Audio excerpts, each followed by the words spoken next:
I'm the king.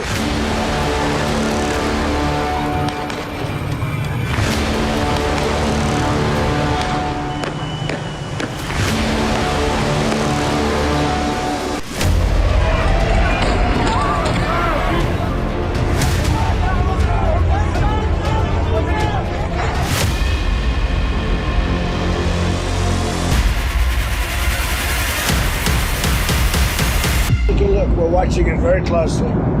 If they start killing people like they have in the past, I think they're going to get hit very hard by the Americans.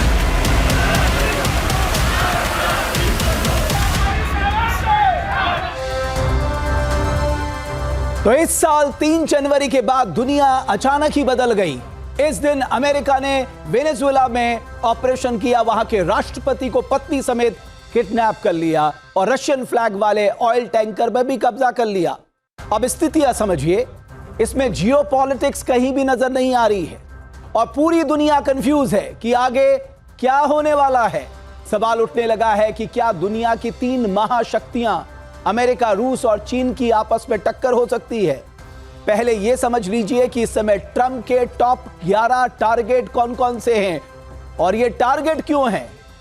Trump के top 11 टारगेटों की अगर हम बात करें, सबसे पहले Venezuela था। Oil sales और रेवेन्यू के लिए हमला किया, राष्ट्रपति मादुरो को पत्नी समेत अगवा किया। दूसरा target Greenland, foreign defence strategy के लिए अमेरिकी शासन चाहिए। ग्रीनलैंड डेनमार्क के अधीन है, नाटो अलर्ट मोड पर है।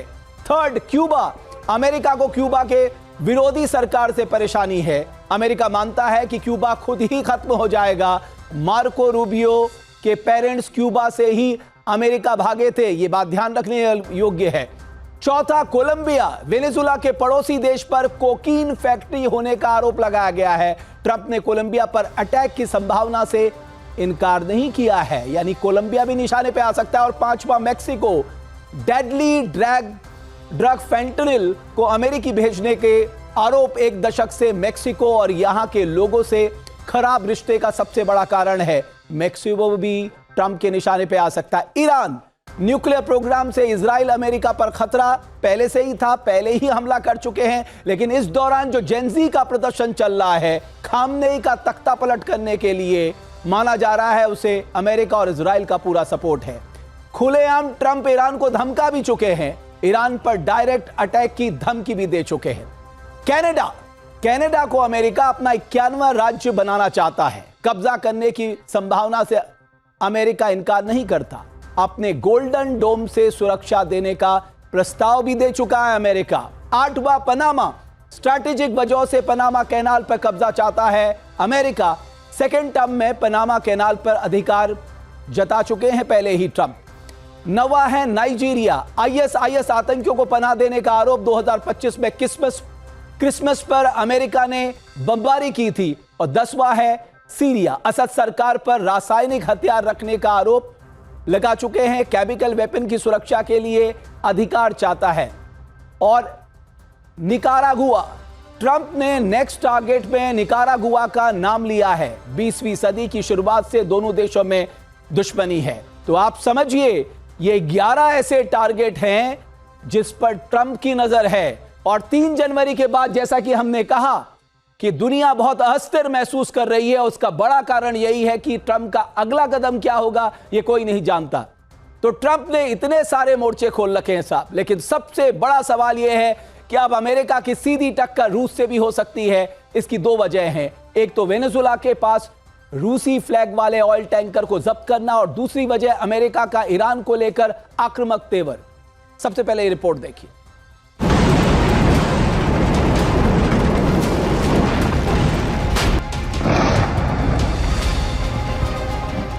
ईरान सुलग रहा है, जनता सड़कों पर है, सरकार के खिलाफ आवाम का गुस्सा फूट पड़ा है, आंदोलन हिंसक रूप ले चुका है। लेकिन खामेनेई के लिए मुसीबत सिर्फ मुल्क के अंदर ही नहीं, बाहर भी है। एक और चिंगारी धधकने का इंतजार कर रही है। अमेरिका और ईरान के बीच बारूदी टकराव के बादल मंडराने लगे हैं। अमेरिका ईरान को आंख दिखा रहा है। अमेरिका ईरान पर हमले की खुल्लम खुल्ला धमकी दे रहा है, तो ईरान भी ईंट का जवाब पत्थर से देने की बात कर रहा है। ईरान अपने न्यूक्लियर प्रोग्राम को लेकर लंबे अरसे से अमेरिका के निशाने पर है अमेरिका लगातार आरोप लगाता रहा कि ईरान चोरी चोरी परमाणु बम बना रहा है। आपको याद होगा कुछ महीने पहले ईरान और इजराइल के बीच जंग में अमेरिका कूद गया था। अमेरिका ने ईरान के 3 परमाणु ठिकानों पर बमबारी की थी। फर्दो, नतांज और इस्फहान में परमाणु संयंत्रों पर अमेरिका ने सीधा अटैक किया था।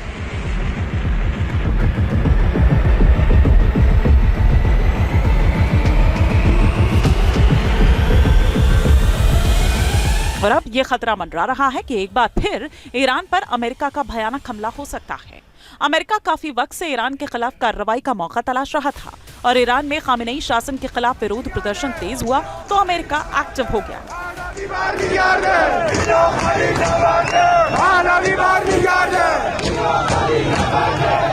ईरान में सरकार विरोध प्रदर्शनों के दौरान आगजनी और फायरिंग से हुई मौतों के बाद आरोप लगे कि खामेनेई हुकूमत विरोध की आवाज को पुलिस के बूटों से रौंद रही है। ईरान के 100 से ज्यादा शहरों से उठती आंदोलन की ज्वाला में अमेरिका को अपनी कूटनीतिक रोटी सेकने का मौका मिल गया। अमेरिकी राष्ट्रपति डोनाल्ड ट्रंप ने कड़े शब्दों में ईरान को चेतावनी दी।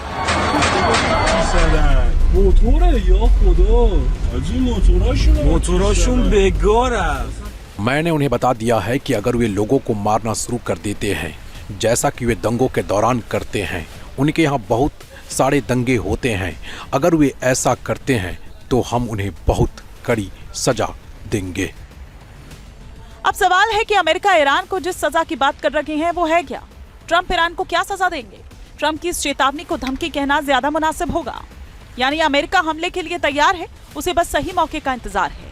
और जिस तरह ईरान में जन आक्रोश धधक रहा है और अस्थिरता का वातावरण बन रहा है, उसे देखते हुए क्या अमेरिका की धमकी हकीकत में बदल सकती है? इस बीच अमेरिकी उपराष्ट्रपति जेडी वेंस ने भी ईरान को वार्निंग दी है। Well, look, we certainly stand by anybody who's engaged.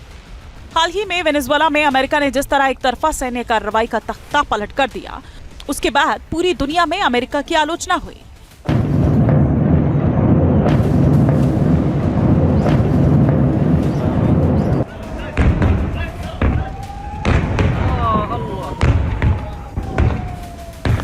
इसलिए अमेरिका ईरान में हस्तक्षेप के लिए वहां की जनता के गुस्से को आधार बना रहा है।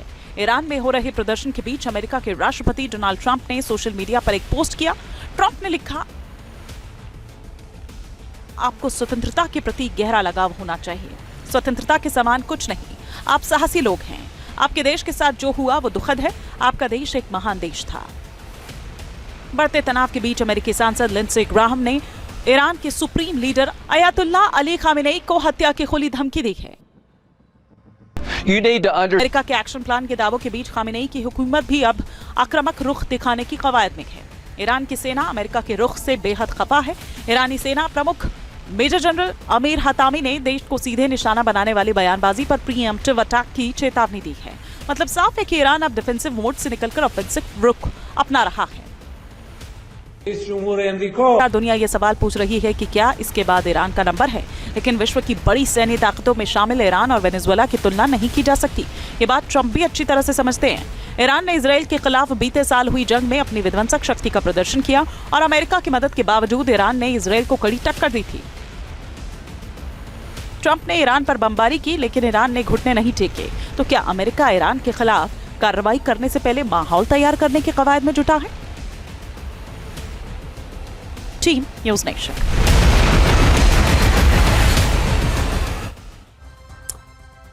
सवाल यह है कि क्या अमेरिका बहुत जल्द ईरान पर हमला करने जा रहा है? क्या ऑयल टैंकर पर कब्जा करके ट्रंप ने पुतिन को युद्ध में खींचने की कोशिश की है? क्या 8 दशक बाद विश्व युद्ध की आशंका बनने लगी है? ये कुछ ऐसे सवाल हैं जो हम इस चर्चा में रखेंगे और इस पे बातचीत करने के लिए हमारे साथ बहुत ही खास पैनल जुड़ा है। मेजर जनरल के सिन्हा साहब, यूनुस खान साहब फ्रांस से मेरे साथ जुड़े हैं, राजीव रामा गुप्ता साहब मॉस्को से मेरे साथ हैं, रोबिंदर सचदेवा साहब फॉरेन अफेयर्स एक्सपर्ट, बहुत धन्यवाद, ब्रिगेडियर जीवन राज पुरोहित मेरे साथ हैं, प्रोफेसर जजाति Patnaik school of international studies से मेरे साथ है, बहुत धन्यवाद, और विभूति झा आप रिपब्लिकन पार्टी मेंबर हैं, यूएसए से मेरे साथ जुड़ रहे हैं। आप सबका मैं बहुत धन्यवाद करता हूं, बहुत स्वागत करता हूं। और शुरुआत विभूति झा साहब मैं आपसे करना चाहता हूं। खुद रिपब्लिकन पार्टी में लोग ट्रंप साहब को किस तरह से देख रहे हैं? आपको नहीं लगता कि सबसे टकराव मोल लेना ये एक सदी हुई विदेश नीति नहीं कहलाती?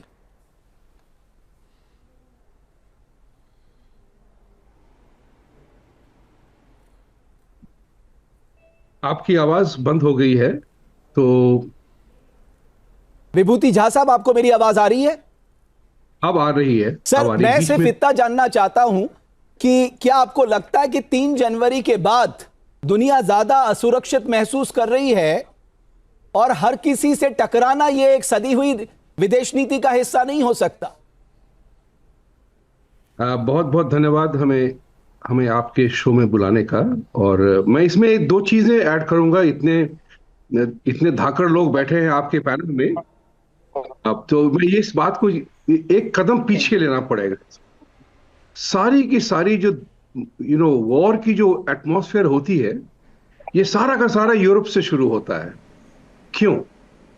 इस बात पे अगर हमने जड़ में जाके इस बात को नहीं समझा, तो हम बाद में सीधे प्लांट के एक पेड़ के झाड़ को काटते रहेंगे, पत्तों को सजाते रहेंगे, लेकिन होगा कुछ नहीं।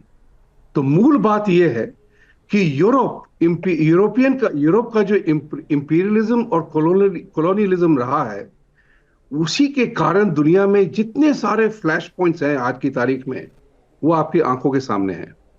वो यूरोप ने सारी दुनिया को बांट रखा था। इस बात की सच्चाई की आप पुष्टि कर सकते हैं अपने आप से। पूरी दुनिया को बांट रखा था। अब उनकी इंपीरियलिज्म और कॉलोनियलिज्म खत्म हो गई है। एशिया, अफ्रीका, साउथ अमेरिका, ये सब उठे हैं यूरोप की इंपीरियलिज्म के कारण, को रोकने के लिए। अब आप देखें अमेरिका का हाल क्या है उसमें। आजकल ये एक फैशन सा हो गया है कि अमेरिका में ट्रंप को क्रिटिसाइज करो। इसके पीछे एक और बात है।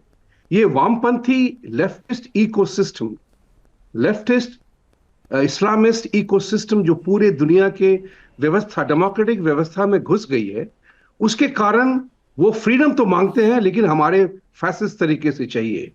This is also very important to understand. ये सारा का सारा जो मुद्दा है, जो वर्ल्ड वॉर्स हुए थे नंबर 1 और नंबर 2 वर्ल्ड वॉर्स, वो वर्ल्ड वॉर्स नहीं थे। वहां पे इंडिया और दूसरी कॉलोनीज के सोल्जर जाके मरे थे। European territorial ambitions. Vibhuti Jha साहब, 3 जनवरी को जो कुछ हुआ वेनेजुएला में आधी रात को, इसे कौन उचित ठहरा सकता है? उचित और अनुचित का सवाल तो है। जिसकी लाठी उसकी भैंस पुरानी प्रिंसिपल थी, वो आज भी चल रही है साहब। ये दुखद बात है। आज एक ही डिफरेंस है, आज हम सारी बातों को आपके कारण, टीवी के कारण, टेक्नोलॉजी के कारण बहुत जल्दी देखने लगे हैं। मैं जस्टिफाई नहीं कर रहा हूं मैं आता हूं आपके पास। मुझे लगता है कि रोबिंदर सचदेवा साहब, जो विभूति झा साहब कह रहे थे कि यूरोप एक बड़ा कारण है इस सब घटनाक्रम का, आप इसे एग्री करते? तेल ओके, बोलिए विभूति झा साहब, कंप्लीट करिए, फिर मैं सचदेव साहब के पास आऊंगा। हाँ प्लीज बोलिए। कौन सा था सही? हाँ, और गलत तो नहीं कह रहे हैं। हाँ, ये तेल और क्या कहते हैं, रिसोर्सेज जो होते हैं, नेचुरल रिसोर्सेज, रेयर अर्थ, ये बहाना बनते हैं, ये साधन बनते हैं आइडियोलॉजिकल वॉरफेयर के लिए, between crusade and jihad, between left and right, between democracy and freedom. आज आप देखेंगे कि सारी की सारी woke army, leftist forces are using freedom as the fault line of democracy. मैं मेन मुद्दा इस बात पे कहना चाहता हूं, इधर उधर की हरकतें होती रहती हैं, ये हमेशा होती रहेंगी।